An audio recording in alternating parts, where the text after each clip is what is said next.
Prisonnier de la malédiction de la tour, Hyun Woo Kim est le plus fort des chasseurs. Mais quoi qu'il arrive, la tour ne le laisse pas partir. Un jour, sorti de nulle part, le monde lui-même a été jeté dans la poêle à frire alors que des monstres surgissèrent de nulle part. Tout autour du globe, des tours ont commencé à sortir de terre, des structures monolithiques qui ont semé la panique parmi les gouvernements et les citoyens. Les soi-disant tours tutoriels entraînaient régulièrement des victimes inconnues dans leurs sombres couloirs, avec pour seule option de s'en sortir, la destruction de la tour. Peu importe l'âge ou la condition physique, si vous avez été choisi, il n'y avait qu'une seule issue, le haut. J'aurais aimé qu'ils installent un ascenseur, vous savez. Parmi les 20% de ceux qui ont survécu à la tour et à ces rudes combats, une personne allait devenir le sauveur de l'humanité. 12 ans plus tard, alors que le monde s'est acclimaté aux tours, les monstres ne sont plus qu'une gêne pour les autorités avec l'introduction et l'adoption de chasseurs. Ces chasseurs se trouvaient souvent sur la même barre de popularité que les idoles et étaient traités comme tels, avec toutes les caméras et tous les moyens de communication. Et les paparazzi qui vont avec. Alors que les chasseurs devenaient de plus en plus nombreux et célèbres, les gouvernements du monde entier ne pouvaient ignorer leur puissante capacité militaire. Et le nombre de chasseurs est donc devenu un élément de la puissance d'une nation. Pour se protéger de ces nations et de certaines lois, les chasseurs ont commencé à augmenter leur prix et à se regrouper en associations, ou, selon les termes courants de la fantasy, en guildes. Aujourd'hui, nous assistons à la diffusion en direct d'une émission de télévision, Knowing the Hunter, où des fans curieux posent des questions et reçoivent des informations sur les activités de leurs chasseurs ou guildes préférés. Au cours de sa diffusion, l'émission a réussi à obtenir un taux d'audience de 35,7% et s'est largement imposée comme un programme populaire. Cette semaine, 3 des principaux chefs de guilde de Corée sont présents à l'antenne. Le chef de la guilde Goguryeo, Do Kwon-han. Le chef de la guilde des Arang, So Yeon-lee. Enfin, le chef de la guilde Séol, Do Kwon-han. Le chef de la guilde Séol, Shi Hyun-kim. Au cours des dernières minutes, une dernière question est posée au chef de guilde. Question sur un visage familier. La meilleure question sur internet à l'époque. Que savent-ils du mythique joueur avancé de la tour du tutoriel? Attendez. La tour didactique? Et seulement 20% des gens survivent? Ce doit être un jeu difficile. Les chefs de guilde choquent leur hôte en affirmant qu'il existe bel et bien. Et s'il n'est pas encore mort, c'est qu'il doit mener la belle vie à l'intérieur de la tour. Il s'agit du tout premier chasseur qui est tombé dans les filets des chefs et qui n'a jamais réussi à s'en sortir. Ils disent que, pour une raison étrange, le premier chasseur était maudit et que, quoi qu'il fasse, la tour ne lui permettait pas de quitter son hall. Le portail d'évacuation ne pouvait que le renvoyer au premier étage. Une fois le choc passé, l'hôtesse demande s'ils l'ont considéré comme le premier candidat chasseur. La réponse est unanimement positive.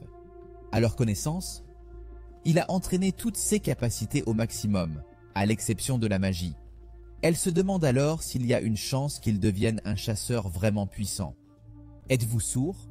Les dirigeants affirment que, d'après leur rapport, il a nettoyé toute la tour, du premier au dernier étage, en une seule journée. Nous entrons en fondu dans la tour et dans un groupe de personnes piégées à l'intérieur qui crient à l'aide tout en fuyant quelque chose pour sauver leur vie. Nous apercevons enfin le premier chasseur qui traverse la foule comme s'il s'agissait d'un dimanche de farniente et qui fait face au chef du 100e étage, Palak. Les spéculations en ligne tournent autour de ce type et de son statut de mythomane. Au premier étage, il a frappé un monstre si fort qu'il est passé au niveau 10. D'un simple coup de pied, le boss du 100e étage est mis à genoux. Après une petite pause psychologique, il se demande simplement quelle fin choisir pour la prochaine fois. Au cours des 12 dernières années, l'élimination de la tour n'a jamais été aussi facile grâce à l'abondance d'informations dont dispose l'humanité. Chaque tour n'était pas différente de la précédente, sans aucun changement de contenu. Chaque fois qu'une tour était nettoyée, de nouvelles techniques et opportunités apparaissaient. Et grâce à Internet, rien n'est jamais vraiment perdu. Les stratégies mondiales étant librement accessibles, le record du monde de nettoyage est devenu une sorte de sport, et dans la plupart des cas, tous les citoyens savent comment nettoyer toutes les pièces. Mais quelle que soit la qualité de votre préparation, vous ne serez jamais prêt à affronter la réalité. En montant au 99e étage, vous atteignez ce qu'on appelle le zénith de la peur, Palak, le propriétaire de la tour, le boss final. 70 personnes sur 95 craignent cette entité, qui a déjà fait d'innombrables victimes. Alors qu'un homme gît sur le sol, fixant les yeux de la créature, Palak est repoussé par le corps de son sous-fifre, qui a été projeté dans son Altesse royale par nul autre que le joueur avancé, par nul autre que le joueur expérimenté. Le boss meurt instantanément, tant pis pour le redoutable visage de poisson ardent. Jang Woo Kim franchit à nouveau le portail. Jang Woo Kim marque le 1350e départ de son éternelle ascension de la tour sans fin. Après une minute de réflexion sur le fait qu'il vient juste d'arriver, John Woo Kim s'est dit qu'il n'y avait pas de problème. Semble sortir, on nous montre l'impressionnante fenêtre de statut où l'on voit qu'il a les statistiques maximales et qu'il dépasse même la limite d'endurance. Un court retour en arrière, 12 ans auparavant, nous montre sa première sortie de la tour, le moment de réjouissance où tout le monde croit pouvoir rentrer chez soi. Ils se réjouissent et plaisantent, juste avant que Kim ne franchisse le portail pour la toute première fois, et revienne au premier étage. Après avoir vu la malédiction, Kim ne peut s'empêcher d'exprimer sa frustration et sa terreur. Alors qu'il accepte sa nouvelle réalité, 10 autres nettoyages de la tour suivront, essayant toutes sortes de remèdes qui n'ont jamais fonctionné. Il y a probablement des choses là-dedans dont il n'est pas fier. Mieux vaut ne pas trop y penser. Alors que sa puissance ne cessait d'augmenter, même les murs du donjon ne parvenèrent plus à le retenir. Un seul élan et le pilier de pierre s'écroule. Après 5 ans d'essais et d'échecs, il finit par comprendre qu'il n'y a peut-être pas de remède.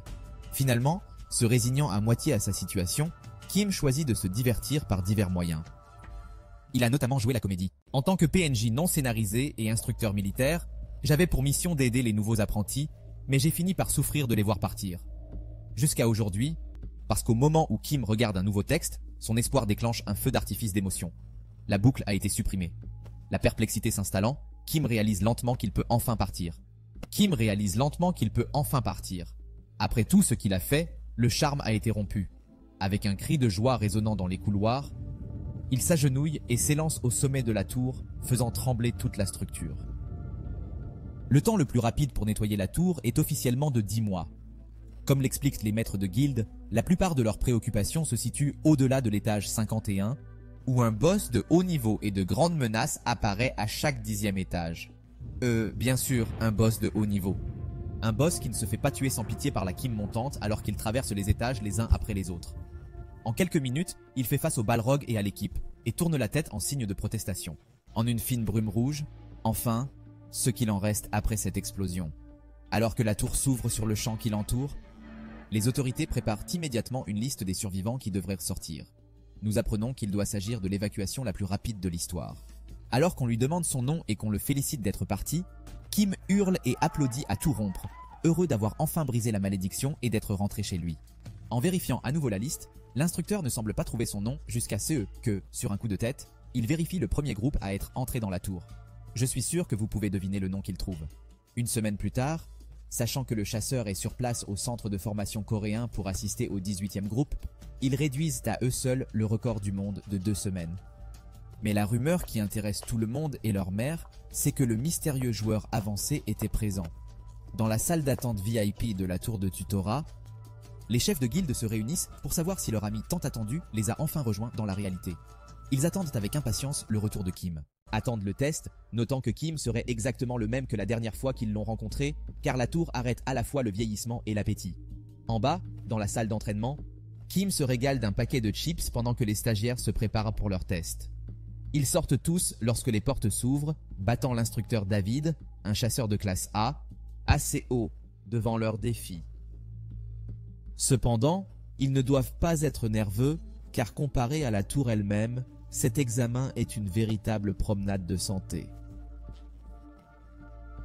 Alors qu'il commence l'opération, il est dit qu'il y a beaucoup de défis difficiles auxquels un chasseur doit faire face dans ce monde. L'un d'entre eux est le fameux labyrinthe.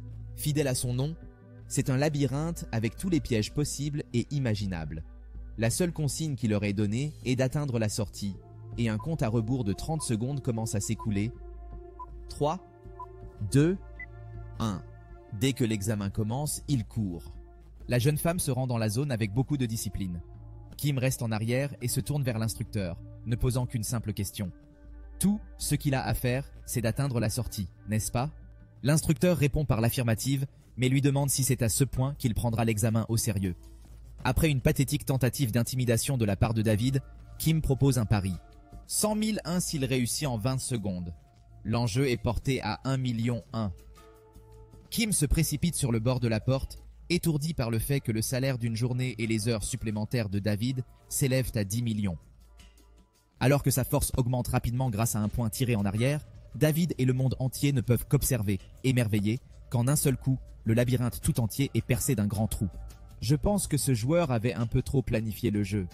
Une balade décontractée plus tard, notre garçon est arrivé à sa sortie forcée. Eh bien, il a traversé le labyrinthe, alors je suppose que ça compte. Maintenant, son seul souci est de savoir s'ils vont exiger une compensation. Pour les dommages, 24 heures nous séparent de l'évaluation du grade. Dans le bureau du diffuseur en direct, la paperasse se termine avec quelques ragots sur le chasseur avancé. Apparemment, il n'est pas si facile de trouver quelque chose à son sujet. À part le chasseur, y a-t-il quelqu'un d'autre à surveiller? Bunny devrait poser la question. Oui, il y a un chasseur auxiliaire formé aux arts martiaux traditionnels, Lee Kang-hyun. En le voyant s'entraîner dans les donjons, on comprend vite qu'il a trop confiance en ses capacités. Si la chance est de son côté pour arriver jusqu'ici, elle ne le sera certainement pas lorsqu'il se mesurera à notre garçon. Il ne semble pas vouloir en faire plus que la gloire et la fortune. Du moins, pas jusqu'à ceux qu'il assiste au dernier déchaînement de Kim. Vaincre Balak en un seul coup? Le pauvre homme s'est senti pathétique en comparaison. Je veux dire, qui ne le serait pas? En revenant au présent, il ne peut que rester bouche bée, car, une fois de plus, Kim l'a battu de toutes les manières possibles et imaginables. Il a traversé le labyrinthe à coups de poing pour arriver jusqu'au bout comme un dur à cuire. Le personnel se démène à gauche et à droite pour trouver une caméra avec une image plus claire de ce qui s'est passé, Kim étant affiché sur le grand écran. On passe à la salle d'attente. Kim est à moitié endormi tandis que les autres stagiaires parlent de lui à voix basse. Un interphone les informe que l'ordre de l'événement d'aujourd'hui a été modifié. Il souhaite à chacun bonne chance et bon courage pour son procès. Lee jure de ne pas perdre contre cet homme. C'est une mauvaise nouvelle pour toi, mon pote. Et nous sommes informés par d'autres perspectives de saut qu'il a été l'une des personnes à sortir de la tour avec de la magie. Cela se produit juste au moment où il termine la partie suivante de son examen, utilisant la foudre d'une lame d'épée pour battre sans effort des gobelins en hologramme. Il obtient un score de 78 points, le plus élevé de tous les participants, jusqu'à présent. Pendant qu'il est félicité, Kim entre enfin dans la salle d'entraînement sous les regards des télévisions du monde entier. Le moment est venu de briller, Kim est appelé dans la salle de test. En entrant paresseusement dans la salle, il subit les regards de Lee Kang-hyun, un rival silencieux mais extrêmement jaloux qui pense mériter toute la gloire et la célébrité. Sous le regard attentif des examinateurs, les créatures holographiques commencent à se former. Et le temps est fixé à 120 secondes et 2 minutes. Le présentateur commence le compte à rebours. Presque au moment où il atteint 0, un gobelin lève sa massue pour frapper et se fait rapidement décapiter. Toute la salle de diffusion se met en branle pour essayer de trouver des images de ce qui s'est passé, et tandis que Kim continue de décapiter, les examinateurs sont choqués par sa vitesse et sa force. En fait, Kim va si vite qu'il disparaît de la vue et continue à tuer. Même ses anciens amis, les 3 maîtres de guilde avec lesquels il a été envoyé dans le donjon, sont déconcertés par sa puissance brute. Kim se déplace avec désinvolture vers chaque gobelin et lui arrache la tête un par un, puis il trouve la cible suivante pour la rincer et la répéter. Il le fait si rapidement que les actions se manifestent instantanément. Au bout de 2 minutes, Kim a accumulé 248 points. En supposant qu'un seul point soit attribué par meurtre, cela signifie qu'il a vaincu près de 3 monstres par meurtre. Deuxièmement, c'est de la folie. Bien sûr, les clips sont immédiatement téléchargés sur les médias sociaux et provoquent un chaos de réponses, de reportages et d'attention sur le sujet. Lee n'apprécie pas vraiment que son image soit éclipsée par un fainéant comme Kim, allant même jusqu'à casser son téléphone par une prise de rage et presque détruire la porte de sa salle d'attente. « Calme-toi mon garçon !»« Calme !» Une fois sa petite crise terminée et le pauvre mur en face de lui, Lee fait une dépression mentale parce que Kim est devenu célèbre sans rien faire. Oui, bien sûr. Essayez de lui dire ça en face et vous verrez où ça vous mène. Pendant que Lee poursuit ses moments d'embarras, Kim est convoqué à une réunion avec la responsable adjointe de l'information de l'association des chasseurs coréens. Elle se présente sous le nom d'Alice et remet à Kim un formulaire contenant une longue liste de personnes souhaitant le rencontrer, tout en lui souhaitant la bienvenue après 12 années passées dans cet horrible endroit. Pendant qu'il les examine, Alice continue d'expliquer qu'ils sont toujours intéressés par la recherche de chasseurs d'élite et qu'en travaillant ensemble, les récompenses peuvent atteindre un plafond incroyablement élevé. Lorsqu'il a retrouvé son attention, Kim lui demande si c'est son travail de transférer les contrats aux chasseurs. Apparemment, ce n'est pas le cas. Alice veut rencontrer personnellement l'homme qui a brisé Internet et perturbé le monde entier. Elle lui remet également quelque chose d'autre, un contrat de la guilde d'Ares qu'il doit examiner et éventuellement accepter. Un contrat qui, à la dernière page, promet des centaines de millions de récompenses. Il pourrait même s'agir de 10 milliards de wons. Kim réfléchit un instant avant de poser la question plutôt directe de savoir quand leur monnaie a chuté à ce point. Alice lui répond qu'il ne faut pas s'inquiéter, qu'il n'y a pas de crise économique. La seule chose qui compte, c'est que le prix des terrains a augmenté.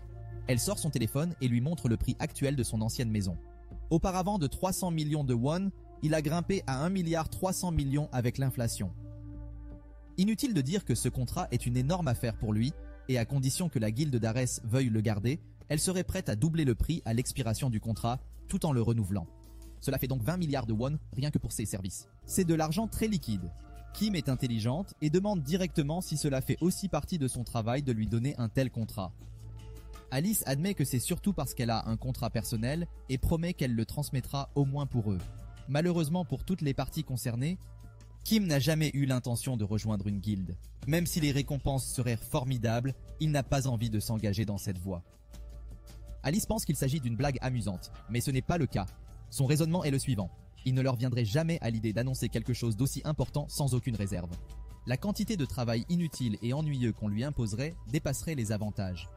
Alice tente en vain de le faire revenir sur sa décision en lui disant que les chasseurs mercenaires solitaires sont des gens qui ont grandi au sein de guildes et qu'il est impossible pour un chasseur solitaire d'explorer un labyrinthe sans expérience. N'a-t-elle pas vu ce qui est arrivé à l'un de ces labyrinthes lors de la dernière vidéo? Alice a beau être énervée, allant même jusqu'à le traiter d'arrogant, elle abandonne et lui dit d'appeler le numéro de sa carte s'il change d'avis. Kim la quitte et retourne dans son ancienne maison. Alors qu'il est allongé et qu'il n'a rien d'autre à faire, il décide de lire la liste des personnes qui souhaitent le rencontrer. Tout en haut, il repère 3 noms qu'il reconnaît. Le chef de guilde, ce vieux copain de la tour. 5 jours plus tard, à la fin de la période de protection du nouveau chasseur, il est assis avec eux 3 dans un restaurant. Seok-won, qui a à peu près son âge, est devenu un oncle en apparence. Shi-hyun Kim, qui est un pleurnichard dans la tour, est maintenant un bel homme, et l'adorable petite fille dont il se souvient, So-yeon-lee, est devenue une belle femme. Ce ne sont plus les personnes dont il se souvient dans les moindres détails, mais des adultes à part entière. Tout en échangeant des histoires et en rattrapant le temps perdu, Kim a été célèbre à la télévision à plusieurs reprises. Les exemples les plus célèbres sont sa danse bizarre devant un patron vaincu et l'inévitable coup de pied d'une bête du 1er au 10e étage. Kim admet qu'à un moment donné, il a tenté quelques défis, comme vaincre le boss du donjon en dansant. Il se contente de le dévisager par souci de santé mentale, avant d'admettre qu'il a essayé par pur ennui. Je veux dire, quand vous êtes coincé dans la même tour pendant 12 années entières. Vous n'avez pas grand chose à faire à part casser la baraque, n'est-ce pas? En l'entendant de sa bouche, ils ne peuvent que croire cette histoire. Mais voilà qu'arrive une information intéressante. Il a peut-être un élève quelque part. Ses souvenirs sont assez vagues, mais c'était à l'époque où il se trouvait entre le 50e et le 60e étage. Il y avait une personne qui avait pris du retard sur leur groupe. Kim les a donc aidés en les élevant en tant qu'étudiants pendant un certain temps. En y repensant, sa personnalité n'était pas des meilleures. Se conseille non plus. Heureusement qu'il portait un masque, sinon il aurait été poursuivi en justice. Après avoir passé une bonne journée avec ses amis, Kim est de retour à la maison, dans son lit, et regarde une fois de plus la fenêtre de son statut. Un mystère à résoudre. Curieusement, la limite de la phase de tutorat a été supprimée, de même que les 36 de son âge, remplacée par 24. Je suppose que son âge n'a pas vraiment augmenté. Kim se demande cependant pourquoi le texte sur la suppression de la boucle est toujours présent. De nouvelles instructions attirent son attention. Elles attendent de lui qu'il élimine 3 boss de donjons supplémentaires pour passer au niveau suivant. Oh. Vous l'appelez tout de suite? Ça ne va pas bien se terminer. Il reçoit également une liste des zones à nettoyer, mais un coup frappé à la porte à cette heure tardive attire son attention. L'un des gardiens est venu frapper à sa porte, disant qu'il y a quelques personnes en bas qui veulent le rencontrer. Quelques personnes de l'infâme guilde d'Arès. Quelle joie. Kim demande à ceux qu'on lui dise d'aller se faire voir. Il n'est pas intéressé par l'idée de rejoindre une guilde, mais le gardien insiste car ils ne partiront pas sans lui avoir parlé. Après s'être fait une idée de ces gens d'après le comportement du vieil homme, Kim décide qu'il est préférable d'aller les rencontrer pour préserver la paix. En entrant dans la salle de réunion, il est accueilli par 2 personnes qui semblent tout droit sorties d'un film de la mafia. Un négociateur assis un peu trop confortablement sur sa chaise et un garde du corps chauve et costaud. Kim leur rappelle immédiatement qu'il n'est pas intéressé par l'adhésion à une quelconque guilde, mais le plus décontracté a l'attitude de le saluer quand même et de lui tendre une carte de visite. Le chef de la section du personnel de la guilde Arès, Byung-ho Kang. Il demande sans détour à Kim s'il trouve normal de ne pas adhérer à une guilde, et encore moins à la guilde Arès. Kim répond par une question simple mais directe. Question qu'il se posait lui-même. Sont-ils vraiment venus à une heure pareille pour le faire chanter? Baldi réagit en prononçant un discours classique. Comment osez-vous dire cela? Son chef lui dit de se calmer et lui demande si cette décision a été prise en toute connaissance de cause. Tim lui coupe l'herbe sous le pied, car il a déjà des informations sur eux. La guilde Arès a dévoré la moitié de la zone des donjons coréens. Et n'était qu'un groupe d'ordures. Ils font payer aux gens des tickets d'entrée très chers. Si vous voulez commencer votre voyage de chasseur, ou conserver votre gagne-pain, ces tickets d'entrée onéreux sont la seule solution pratique. Ou vous pouvez rejoindre la guilde. Ils forçaient tout le monde à choisir entre ces 2 options. Ils ont cassé le profit de tout cela. Baldi casse la table avec colère pour montrer la puissance de la guilde. C'est censé l'effrayer? Après avoir détruit la table, Baldi la ramasse et la jette sur le côté.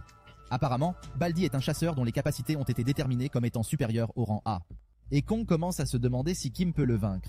Il est clair que ce type n'a pas lu un seul manhwa. Kim en arrive à la conclusion que ces types sont des pommes pourries jusqu'à la moelle et relève le défi avec rien d'autre qu'une gifle. Comme arme. Et viens par ici, tu te fais frapper et tu reviens à la raison. Baldi ne prend pas bien le rappel à la réalité et attaque aveuglément, ce qui lui vaut une gifle suffisamment forte pour que son corps s'écrase contre un mur. La pantoufle est détruite par la même occasion. Un petit prix à payer pour remettre un idiot pompeux à sa place. 6 pieds de côté.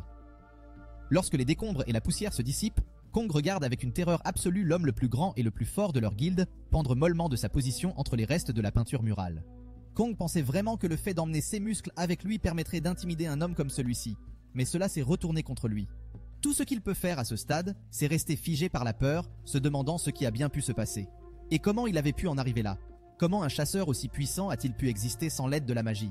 Kong sort de sa stupeur lorsque Kim s'approche. Il déclare que ce qu'il déteste par-dessus tout dans ce monde, c'est qu'on le menace. Kim se rend chez Xion pour se détendre un peu et se défouler en dégustant des fraises.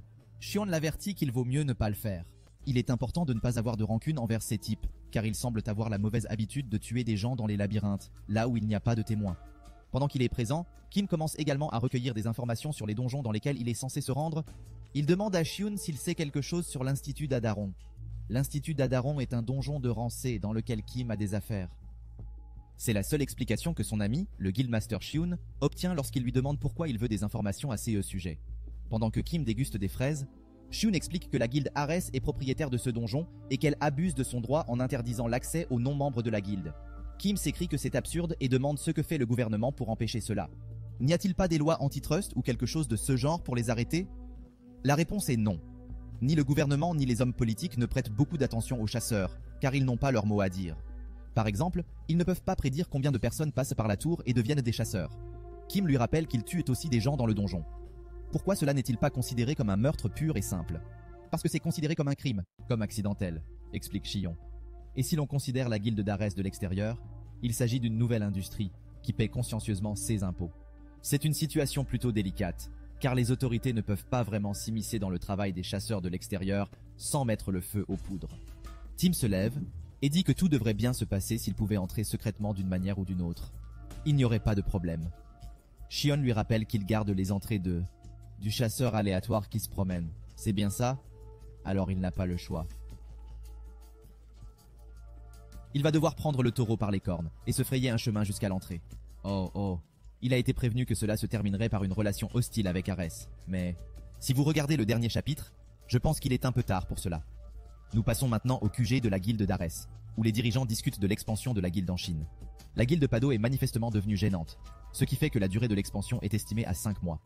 Notre premier regard sur l'un de leurs hauts responsables, le directeur de la branche Sun Wu Yu, il est très révélateur de l'état d'esprit d'Ares, qui dit qu'il n'est pas nécessaire d'être plus rapide que le boss du donjon pour survivre, mais qu'il suffit d'être plus rapide que la personne qui se trouve en face de vous.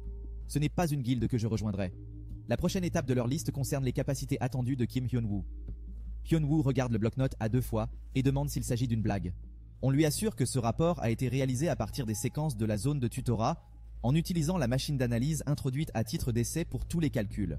Hyun-woo demande si la machine n'a pas une vis desserrée, et bien que le directeur du personnel ait pensé la même chose, quelle que soit l'ampleur de la marge d'erreur, elle reste toujours à un rang près, de par sa conception. Ils ont essayé de le recruter avant de découvrir cela, mais nous savons tous comment cela s'est passé. Hyun-woo dit qu'il ne faut pas essayer de le recruter, car quelqu'un comme lui ne fera que causer plus de problèmes qu'il n'en vaut. Bien que ce soit une bonne chose pour la guilde de le recruter à court terme, Kim pourrait ne pas être satisfait de ce qu'il obtient, et cela pourrait menacer la position de Hyun-woo. Plutôt que de recruter un homme aussi indiscipliné, il serait préférable de lui donner une soi-disant blessure. Se promet de s'en occuper.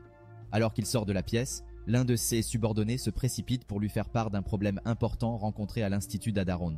Je me demande de qui il peut s'agir. À l'entrée du dit donjon, les gardes refusent une jolie fille qui n'a pas de billet alors qu'elle les supplie d'entrer. Il n'y a pas d'autre endroit où chasser dans la région et ils le savent.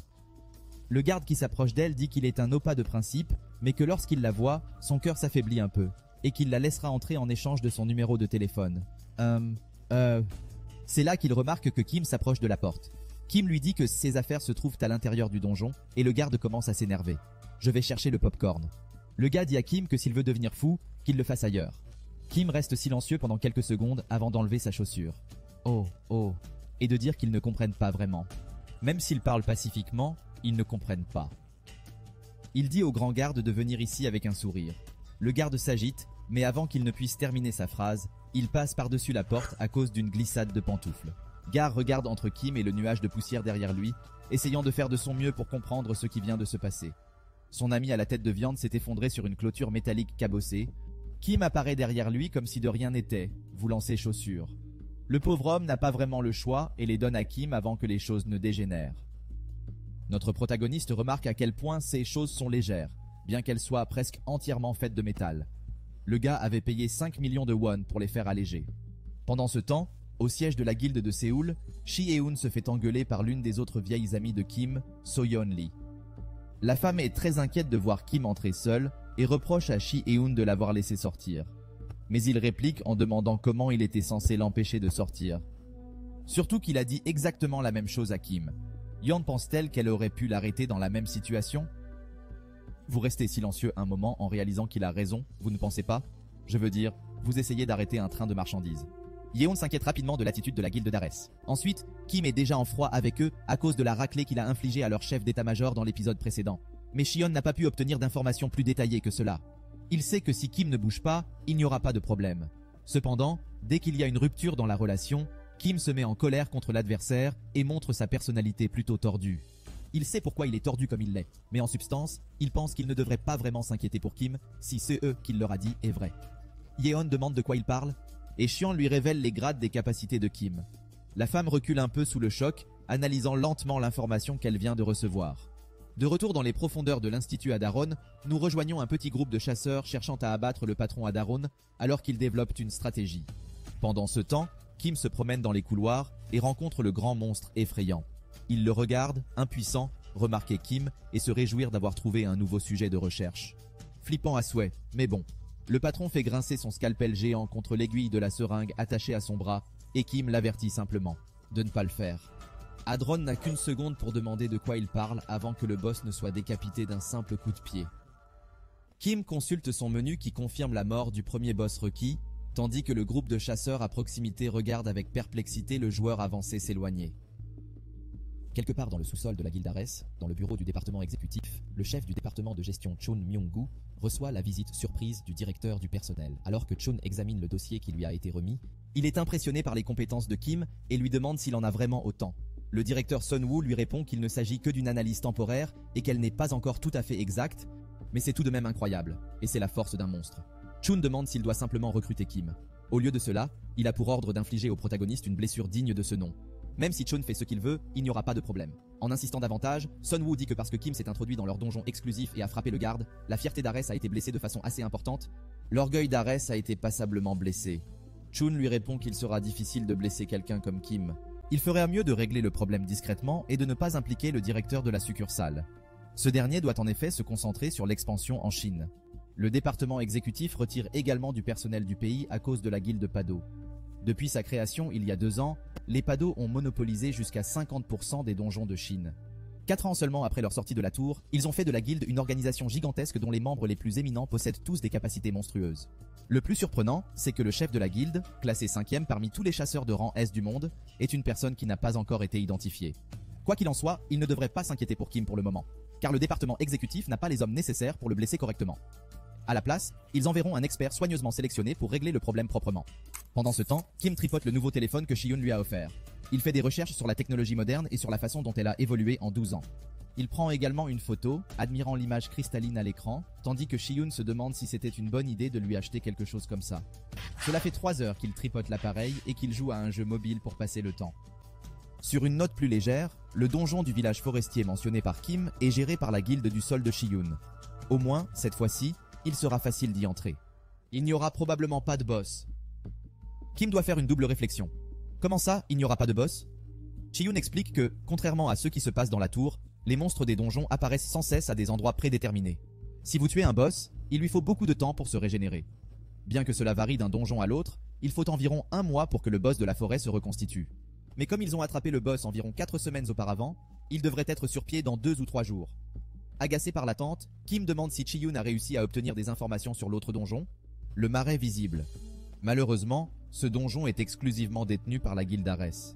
Si Kim cherchait bien, il pourrait trouver des informations sur cet endroit. Shi-Yoon demande également à Kim quand il compte se rendre à l'association des chasseurs pour enregistrer son rang. Lorsque Kim demande de quoi il s'agit, le maître de la guilde explique que c'est pour bénéficier davantage de logements et de leur programme de partenariat. Vous êtes également rémunéré, mais vous devez accomplir quelque chose au moins une fois tous les 2 ou 3 mois pour conserver votre inscription. Si vous atteignez le sommet de la chaîne au S-Rank, vous recevez environ 700 millions de won par mois. Kim et Chun pénètrent dans le bâtiment de l'association des chasseurs et se dirigent enfin vers la branche de mesure des capacités pour révéler au monde entier les statistiques du joueur avancé. Alors que l'enquêteur remet à Kim l'appareil de mesure, un petit hologramme apparaît à côté et calcule les notes. Lorsque la machine a terminé son travail, Kim soupire de soulagement.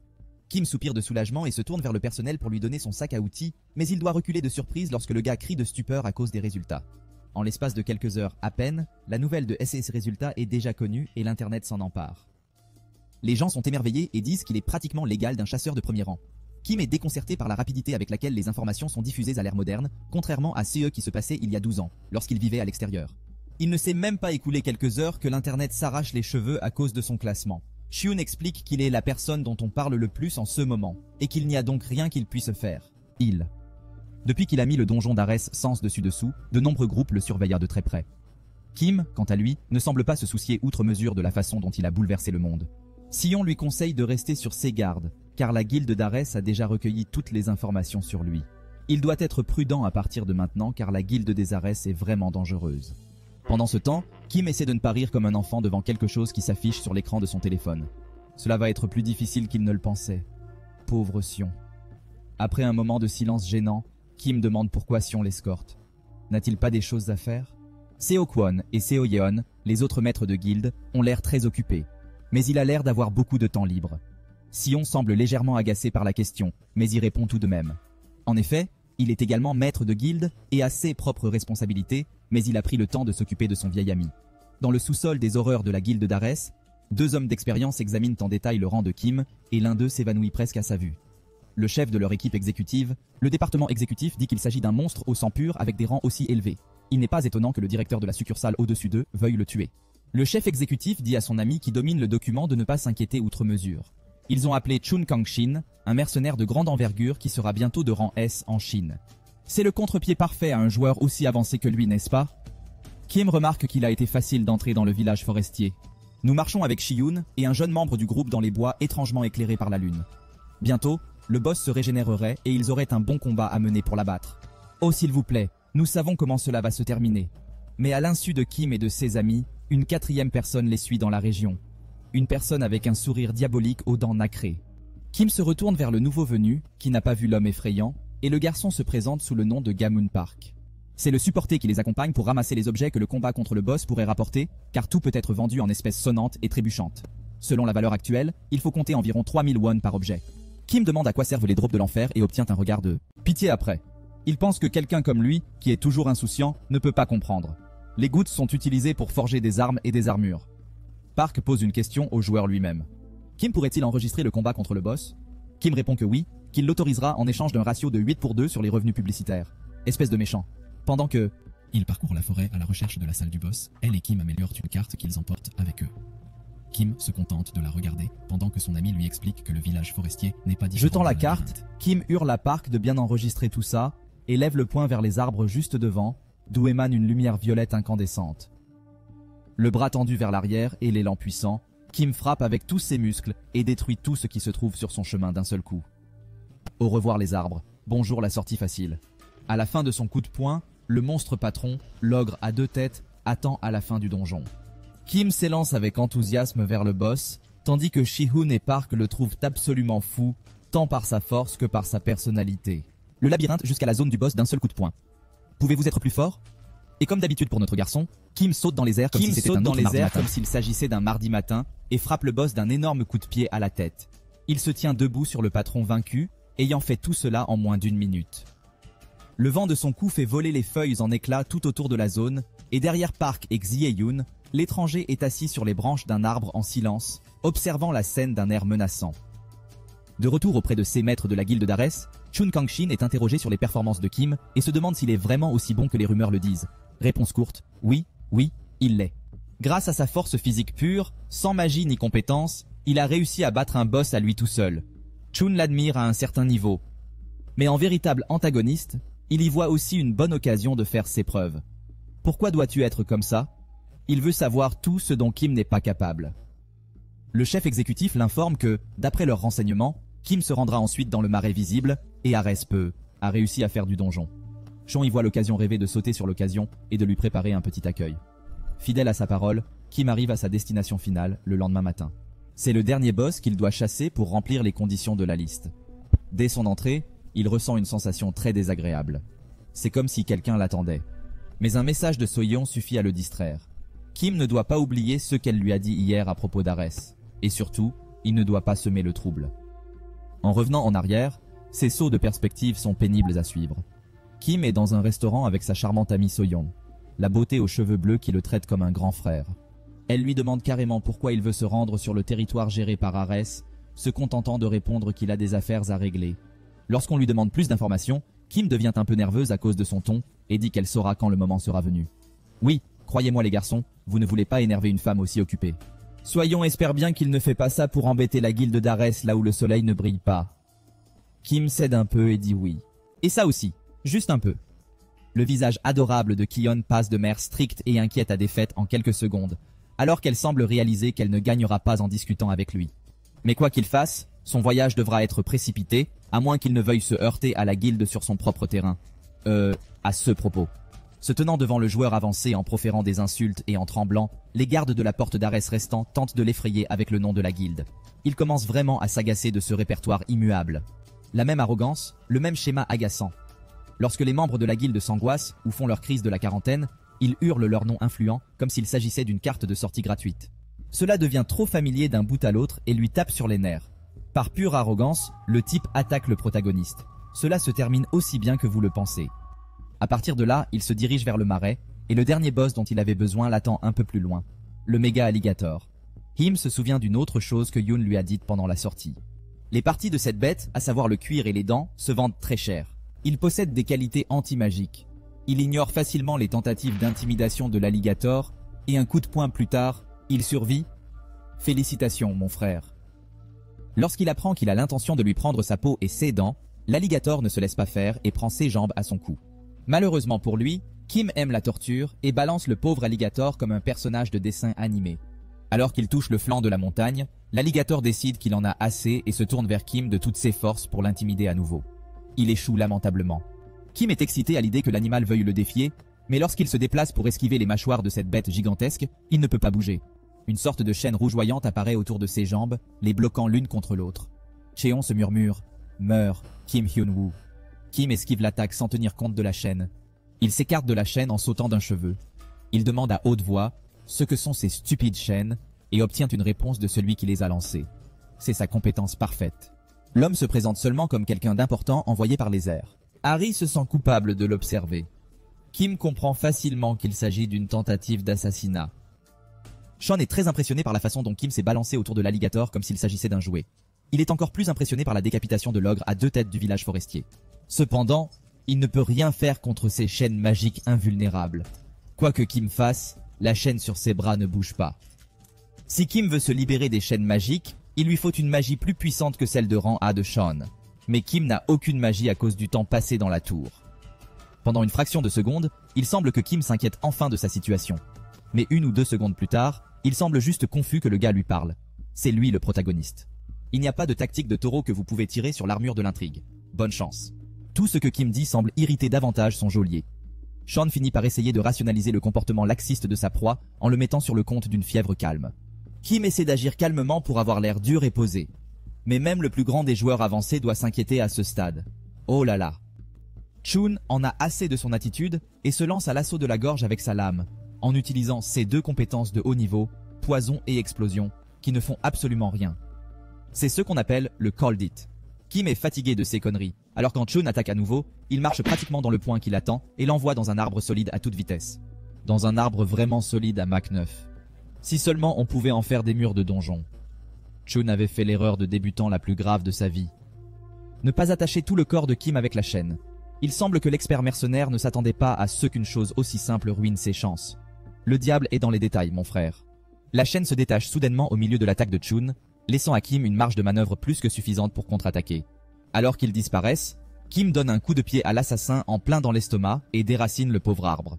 Quelle est la dureté de ce fichu bois? Il ramasse l'arbre tombé, avec Chun toujours incrusté dans l'écorce, et lui demande « Puisque tu es venu pour me tuer, tu as pris ta résolution, n'est-ce pas ?» Le pauvre alligator est à la dérive, dans les eaux marécageuses, encore sous le choc des coups reçus plus tôt. Une ombre s'abat sur les eaux, et, alors qu'il regarde vers le haut avec des yeux d'une douleur abstraite, l'arbre entier atterrit sur son dos. L'arbre entier atterrit sur son dos et détruit complètement ce qui reste de sa barre de santé. L'alligator sort de l'eau en flottant, complètement vaincu par la force de l'impact. Je me demande comment sont calculées les statistiques de dégâts. Une notification indique à Kim qu'il a terminé la chasse requise pour son attestation et que le rang le plus bas est en train d'être atteint. De retour à la guilde d'Ares, le chef exécutif est très choqué d'apprendre que Chun Kang est mort dans l'eau. L'arbre auquel il était accroché s'est enfoncé dans le marais avant qu'il n'ait pu l'atteindre, ne laissant rien derrière lui qui puisse confirmer la présence d'un cadavre. Les monstres du marais l'ont probablement dévoré sans laisser de traces. Si Kim Hyun-woo a réussi à battre quelqu'un comme Chun Kang, qui sera bientôt un chasseur de rang S en Chine, tout ce qu'il peut dire à propos de ce développement, c'est le mot S. Mais je n'ai pas envie d'être démonétisé. YouTube, s'il vous plaît. Maintenant qu'il se sent à l'aise et chez lui, Kim fait appel à sa fenêtre de statut pour révéler sa nouvelle compétence, l'autorité de statut, au rang le plus bas. Le système l'invite apparemment à quelque chose. Il fera appel à lui à minuit ce soir-là, alors il vaut mieux qu'il se prépare. Shun rentre à la maison et Kim lui demande de rester là où il est pour un moment, décidant qu'il n'y a pas de moment plus propice pour tester cette toute nouvelle compétence, le whoosh. Un écran d'information sur Shun apparaît et dit à Kim tout ce qu'il sait déjà.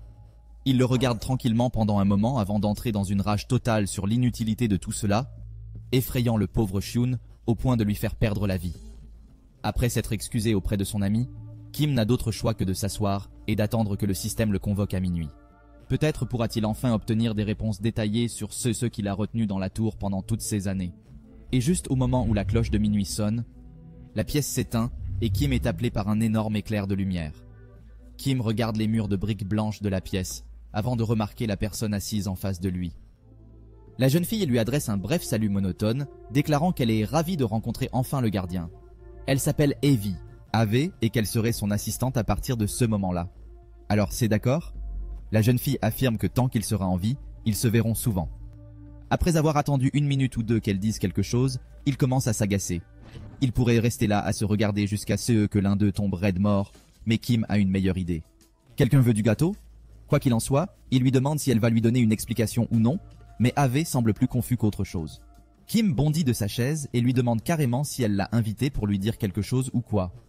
AV répond qu'elle peut donner des réponses, mais qu'elle a besoin d'une question. Kim réfléchit donc un peu. Il lui demande alors le nom de la personne qui l'a piégé dans cette maudite tour. AV ne met qu'une seconde à répondre, déclarant que son scan de statut est trop bas pour qu'elle puisse y répondre. Toutes les questions qu'il pose reçoivent la même réponse. En gros, Axe est refusé. Sous le coup de la colère, il lui donne un coup de poing sur la tête. Refusez cela, petite gêneuse. Naturellement, Kim lui pose une foule de questions puisqu'elle ne lui dit rien. N'importe quoi. Elle ne l'a sûrement pas amené ici pour l'embêter, n'est-ce pas? Pour elle, je l'espère. Elle répète avec colère qu'il est trop bas pour obtenir ses réponses. Mais avant qu'il ne puisse donner un autre coup, Ivy se montre enfin utile en expliquant à Kim comment augmenter son niveau. Pour l'instant, il n'est rien d'autre qu'un gardien temporaire. Pour obtenir le poste, il devra attendre 5 jours qu'une brèche s'ouvre dans la ville. Au plus profond de cette faille se trouve une clé qui prouvera sa valeur. S'il parvient à l'obtenir, il commencera enfin à recevoir des réponses. Kim est renvoyé chez lui avec ses nouvelles connaissances et la volonté de faire tout ce qu'il faut pour obtenir les réponses qu'il cherche. Le lendemain, lorsqu'il interroge ses amis, les 3 maîtres de guilde semblent choqués qu'il veuille savoir quelque chose d'aussi cataclysmique qu'une faille. La réponse qu'il reçoit fait froid dans le dos à Kim. Une faille est synonyme de malheur imminent. Après une nouvelle défaite embarrassante, le chef exécutif et le directeur du personnel n'ont d'autre choix que de signaler la perte de Chun Kang au directeur de la branche, qui a cassé une table de frustration. Bien qu'ils aient envoyé la personne la plus forte dont ils disposaient, Kim était tout simplement trop fort pour lui. Le chef de l'exécutif ne peut être blâmé pour cela. Alors, au lieu de cela, il se tourne vers le directeur du personnel et lui dit, je cite, « S'il y a un moyen de faire payer cet homme, ne ménagez pas vos efforts pour y parvenir. » Le directeur doit trouver des mercenaires pour son directeur, des mercenaires plus forts que le précédent. Il semble vraiment vouloir la mort de Kim. Je suppose qu'un coup porté à leur fierté était le coup de pouce dont ce type avait besoin. Et quand il en aura fini avec Kim, ils tourneront leur attention vers les forces spéciales de la guilde, qui ont éliminé des membres d'Ares de Chine à gauche, à droite et même en diagonale. Pendant que ces plans sont élaborés, Kim et ses amis sont en train de déguster un bon repas, le précurseur de sa question sur la faille. Pokwon Han, l'un des maîtres de la guilde, montre à Kim une petite bague qui vaut 2 millions de won, soit environ 8 millions de dollars américains. Ce petit anneau est un artefact, provenant d'un des labyrinthes de la ville. La différence est que les donjons fournissent des matériaux d'artisanat spéciaux pour forger des objets, ou un endroit pour cultiver des pierres magiques. Alors que les trésors du labyrinthe sont déjà enchantés et puissants, comme dans un jeu. Merci, Captain Obvious. Comme si le fait que le menu ne contienne que du manhwa ne suffisait pas à nous mettre la puce à l'oreille. L'analyse d'état permet également de vérifier ce petit anneau, mais comme on peut s'y attendre, rien d'utile n'en ressort, puisque tout est expurgé. Lorsque Kim en aura fini avec tout ça, il voudra peut-être se rendre dans un donjon pour se procurer quelques pièces comme celle-ci. Après avoir commandé un exemplaire de chaque chose du menu, je suppose que son pouvoir n'est pas la seule chose qui soit sans fin. La boucle est bouclée lorsqu'il leur demande ce qu'est une faille. En gros, c'est un grand canyon qui s'ouvre et vomit des monstres à l'infini jusqu'à ce que son chef soit vaincu. Les Chinois et les Allemands qui ont été témoins d'une telle chose l'appellent à juste titre la porte de l'enfer. Il leur demande ensuite ce qui se passerait, selon eux, si une faille apparaissait soudainement en Corée. Tout le monde se fige en pensant à une réponse appropriée. En théorie, ils pourraient l'arrêter, mais même une faille de Rancé transformerait toute la région en une terre désolée. Quelques guildes s'unissent pour tenter de repousser la créature. Mais la guilde d'Arès enverrait probablement un groupe d'inconnus pour dire qu'ils aident. Tim dit carrément à son ami de manger beaucoup et de se reposer pendant les 4 prochains jours. Ils le regardent avec inquiétude, mais se contentent de lui répondre qu'ils sauront bientôt de quoi il parle. Et bien sûr, comme Ave l'avait prédit, une faille commence à s'ouvrir 4 jours plus tard au milieu du grand aéroport de leur ville. Un avion s'envole juste à temps pour éviter la catastrophe. Mais ceux qui sont au sol n'ont pas cette chance, car des bêtes de toute taille commencent à hurler depuis le sol. Un acolyte se glisse dans des couloirs de pierre sombre éclairés par des flammes violettes, en direction de la chambre de son maître. À son arrivée, il mentionne seulement que la 9e classe s'est enfin réveillée. Ce n'est pas tout à fait le cas, mais il ne faudra pas attendre longtemps avant qu'ils ne s'acquittent de leurs tâches spécifiques. Son maître semble heureux de voir ce que Kim Hyun-woo peut faire pour les amuser. Alors que la foule s'effondre sur le sol de l'aéroport sous l'effet de l'intense tremblement de terre, la piste se fend en deux, déversant des hordes de monstres comme la Corée n'en a jamais vu. Un hélicoptère d'information prend la scène en direct, alors que les premiers groupes de chasseurs arrivent pour faire face à la menace imminente. Beaucoup tremblent de peur devant la puissance de ces grands êtres effrayants, mais les commandants hurlent de ne pas faiblir, car ce sera le facteur décisif qui pourrait vous faire tuer. Un novice regarde avec effroi le loup qui se trouve devant lui, ce qui incite l'officier en chef à le maîtriser grâce à une technique et à éliminer la bête. Les chasseurs les repoussent tant qu'ils le peuvent, mais ils sont 10 fois plus nombreux qu'eux.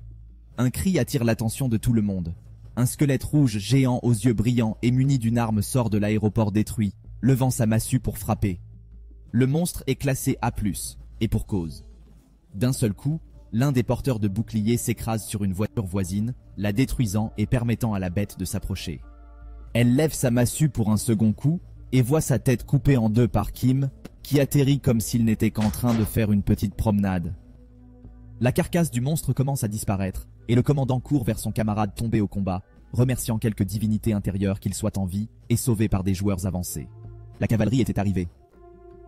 Tous ceux qui l'admirent ne semblent pas se rendre compte que des monstres sont toujours présents et les entourent.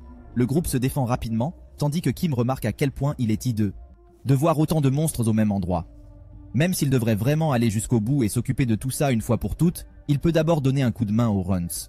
Avec une force brute, il soulève l'arme tombée du squelette, écrasant les monstres à gauche et à droite, laissant une fois de plus les groupes en admiration devant sa puissance et son habileté. Il se dirige rapidement vers l'intérieur de l'aéroport, laissant le reste des monstres aux défenseurs, tandis qu'il s'attaque à la source. Ils ne sont pas très contents d'être laissés pour compte, mais n'ont pas d'autre choix que de tenir bon pour obtenir du soutien. Le groupe s'épuise rapidement et ne semble pas prêt de s'arrêter. Mais très vite, ils découvrent un épéiste expérimenté en train de découper vague après vague ces monstres. Shi-Yun et la guilde des âmes sont arrivés, et il n'est pas le seul à apporter des renforts. La magie de l'éclair déchire les rangs derrière le groupe, la belle Young fait son apparition avec des orbes d'électricité à son commandement. Et enfin, mais certainement pas des moindres, l'oncle Seol-Kwon arrive également avec un bataillon de chevaliers pour les soutenir. Les chefs cherchent Kim, mais on les informe rapidement qu'il est déjà entré.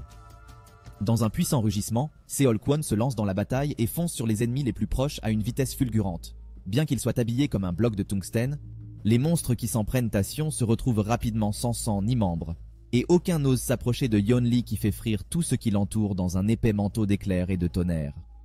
Pendant ce temps, Kim s'interroge sur la meilleure façon de descendre dans les profondeurs de ce grand canyon, alors que les monstres continuent à escalader la falaise à partir d'une mince rampe. Voyant une voiture à proximité, Kim s'y rend et en arrache la carcasse. Kim s'approche et arrache les portières de leur charnière, les utilisant comme bouclier improvisé pour survivre à l'atterrissage. Il court vers l'avant et saute pieds joints dans le vide infini en contrebas, atterrissant sur quelques pauvres gobelins et autres monstres. S'amusant beaucoup trop avec son pouvoir, il se met à détruire tout ce qui se trouve sur son chemin. Il les fait tomber du haut de la falaise et les renvoie d'où ils viennent, enfant les démons. L'un d'eux heurte le sol pas trop loin et le bruit sourd se répercute vers lui. Kim rejette les portes et continue à sauter dans le vide. Il finit par toucher le gros lot en atterrissant sur une petite montagne de cadavres des monstres qu'il avait jetés dans les profondeurs de la porte de l'enfer. En descendant, il rencontre enfin le boss de cette petite zone, le démon cramoisi Harukiru, et aperçoit immédiatement le petit T qui clignote à ses côtés.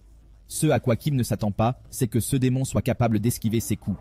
Le premier coup échoue complètement et Kim se retrouve projeté contre le mur pour la première fois de la série. Lorsqu'il relève la tête, le démon est déjà en train de s'approcher avec un coup de poing. Il esquive l'attaque et donne un coup de pied dans la tête de cet idiot rouge et brillant, l'envoyant en arrière. Il essaie de dire quelque chose qui semble être de la frustration, mais rien d'intelligible n'en sort. Kim suppose qu'il s'agit de la même chose que ceux qu'ils vendent toujours et donne un coup de poing pour l'assommer. Le démon attrape son poing et absorbe l'impact, l'utilisant pour renvoyer Kim en spirale contre le mur. Cette bête est bien plus forte que n'importe quel autre monstre qu'il a rencontré et elle porte un nom particulier, le grimpeur. Il semblerait qu'il faille tout mettre en œuvre pour cette épreuve et qu'ils doivent faire preuve d'une habileté inédite. Debout, Tim capte son attention et prend une pose d'un genre nouveau. De retour dans la tour, il avait tout essayé pour s'échapper, Y compris le trop ringard de trouver l'illumination par les arts martiaux. Dites bonjour à Gino de ma part. En fin de compte, c'était tout ce qu'il avait appris dans les films, les bandes dessinées et les animes. Donc c'était probablement de la merde. Mais en fin de compte, les statistiques qu'il a acquises dans la tour ont transformé ce qui était faux en quelque chose de très réel et de très effrayant. Une fois que le corps a cessé de bouger, Tim se détend et se gratte la tête, heureux que personne ne soit là pour voir une telle chose. Il crie le nom de l'attaque comme dans une bande dessinée ou un anime. Oh, c'est très drôle. Il y a des choses qu'il vaut mieux oublier, semble-t-il. En ramassant la clé tombée, une fenêtre d'état apparaît, l'informant que l'initiation est terminée. Tim est désormais un gardien à part entière et sera invité, si l'on peut dire, à l'administration de la tour. Dans environ 4 jours. C'est alors qu'il l'entend enfin. Un petit bourdonnement très haut au-dessus de lui. Une lumière rouge clignote à travers la brume et un petit drone équipé d'une caméra vole au-dessus de lui, envoyant une vidéo en direct au siège d'Ares. Le directeur de la succursale fronce les sourcils en regardant les images et en demandant à ses collègues s'ils pensent vraiment qu'il s'agit d'un travail de qualité. Alice explique que les documents qu'il a sous les yeux ne sont pas seulement des résultats d'analyse, mais les mesures officielles de ses compétences par leur branche de l'association des chasseurs. Le directeur tape du poing et dit qu'ils n'ont toujours pas compris. Ce type dépasse tout ce qu'ils avaient cru possible jusqu'à présent. Prenant un moment pour se ressaisir, le directeur se tourne alors vers un certain monsieur Yu et lui demande de sortir quelque chose de spécial dès qu'il aura terminé. Même des hommes comme lui ont leurs limites. Le lendemain, à l'antenne principale de l'association des chasseurs, des journalistes. De la scène et du joueur avancé, recevant un prix honorifique du ministre de la Défense nationale. Ce prix est censé récompenser les efforts qu'il a déployés pour mettre fin à la crise de la faille. Mais bien sûr, cadeau, Kim ne prend pas la peine de se changer pour l'occasion. Il se tient sur scène devant sa nation en survêtement et en pantoufles. C'est à lui qu'il fait confiance. Après avoir reçu ses cadeaux, on leur demande si Hunter Kim a besoin de nouveaux vêtements. Kim baisse les yeux, regarde le ministre droit dans les yeux et répond sans ambages. Ne vous en faites pas. Après avoir reçu les cadeaux gracieux du pasteur et refermé la valise, Kim demande s'il peut partir maintenant et, sans perdre une seconde, il saute de l'estrade et se jette dans la foule. Les paparazzi filment tout. Le ministre est absolument furieux de l'ignorance et de la béatitude de ce petit avorton sans manière, mais rien ne peut l'arrêter. Pendant ce temps, quelque part dans la banlieue de la capitale chinoise, Pékin, au cœur de la guilde Pado, que j'appellerai désormais la guilde du puissant souverain, quelqu'un regarde les images de Kim, le corps tremblant et la surprise évidente dans son attitude. Les mouvements qu'il utilise sont reconnus par cette personne dont les beaux yeux cramoisis sont en état de choc. Le chef des Mighty Rulers lui demande son nom avec admiration, ce à quoi une personne de la guilde des Mighty Rulers répond par la négative. Son serviteur répond « Kim Hyun-woo, qui s'est récemment échappé de la tour de tutorat située quelque part en Corée. » Elle répète le nom sur sa langue et demande à son serviteur de tout savoir sur cet homme. Tous les détails de son passé jusqu'à aujourd'hui. Ne rien oublier. Une harceleuse effrayante a été détectée. Alors que cette femme mystérieuse sort de la baignoire, un autre subordonné vient lui apporter des nouvelles de leur assujettissement de la guilde de Wuyon. Ils ont réussi à prendre le contrôle de toutes les régions du sud de la Chine. Il y a eu un conflit avec la guilde Ares, et malheureusement, l'un de ses membres exécutifs a été capturé. La femme a déclaré sans embâche que toute personne capturée qui n'était pas en mesure de revenir seule n'était pas un élément précieux pour les puissants dirigeants. Il leur faudrait pourtant se dépêcher. Il était honteux qu'ils aient tant de mal à exploiter les donjons de leur propre territoire. Mais c'était un petit prix à payer pour respecter son serment. Alerte à la folie. De retour en Corée, Hyun soupire d'exaspération tout en faisant la leçon à Kim sur la célébrité qu'il a acquise. C'est un véritable personnage public. Shi-hyun tempère cependant sa déclaration par une ode à la prudence. Sa situation difficile et ses ennemis actuels, dont les plus importants sont les médias publics et la guilde du Bélier, ne doivent pas être pris à la légère. Les titres de presque tous les tabloïds coréens sont les mêmes. Kim. Les oreilles de Kim résonnent rapidement des raisons pour lesquelles il ne peut pas simplement prendre ses récompenses lors d'une cérémonie et partir comme ça, avec l'aimable autorisation de Yeon et Shi-hyun. Il les ignore effrontément, car ce n'est pas comme s'il allait revoir de telles personnes un jour. Il va juste vivre comme il l'entend et en rester là. Je pense qu'il est resté un peu trop longtemps dans cette tour. On n'est plus au début des années 2000. Yeon fait une grimace avec un complexe de déception de petite sœur, tandis que Kim se lève et s'étire un peu les jambes, leur disant qu'il doit se dépêcher car il a un rendez-vous. Non, c'est pas vrai.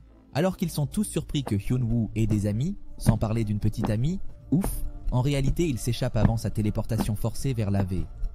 Dans une gigantesque explosion de lumière rougeoyante provenant de la ruelle où il se trouve, Kim se retrouve une fois de plus face à son petit ennui d'assistant.